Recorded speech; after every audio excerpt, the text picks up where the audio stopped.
Most of us, when we think about negotiation, have already started putting on the battle armor.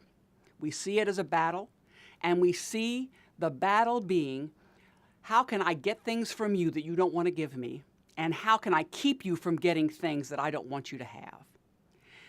There are, of course, negotiations like that. But most of the social interactions that we engage in, where negotiation is an opportunity, are not like that. But if we bring that perspective, that filter to the table, we create an adversarial interaction. So in contrast, we suggest that you move from this battle mentality to one of fluency.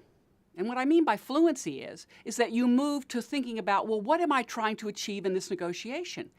And what are the strategies and tactics that will help me meet that goal? And what that means is that sometimes, while you might have a situation that is a negotiation, you're going to be so much better off if you engage not in a battle, but in a collaborative problem-solving endeavor.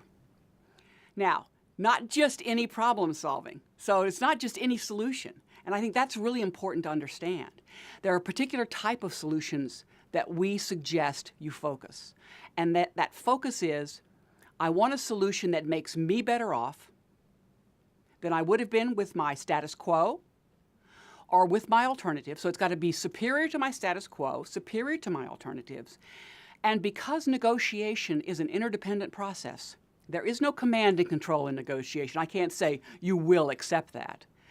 I've also got to find a solution that not only makes me better off, but from my counterpart's perspective, allows them to be whole or perhaps better off.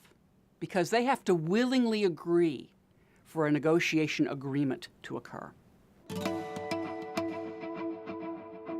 People will tell you what is hard for them. They will tell you what is easy for them. But what most people do in a negotiation is you're so caught up in trying your own perspective and figuring out, how am I going to force this issue, that you don't listen to what they have to say.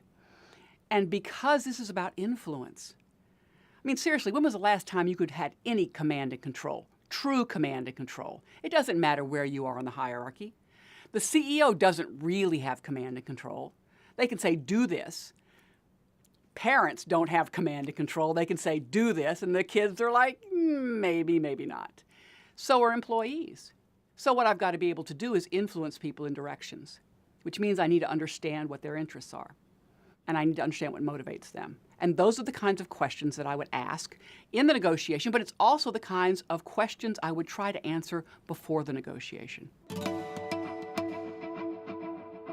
If you want to put successful negotiators and less successful negotiators into two camps, one of the things that will probably help you figure out which camp people belong in is the quality of their preparation. It is probably the single most important factor that you can control in a negotiation. How prepared are you?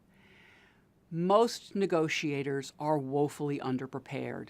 Too many of us are confident that we can just flow with it, that we'll figure it out, because it's very simple. I don't want you to have whatever it is you want, and I want whatever it is you don't want me to have. Negotiation is so much more complex and so much more powerful than those simple metrics of a pitched battle. Planning and preparation can help you figure out what are some creative proposals that you might make to your counterpart based upon the unique information that you have and based upon your understanding of your counterpart that might open up new solutions that alone neither one of you could have implemented.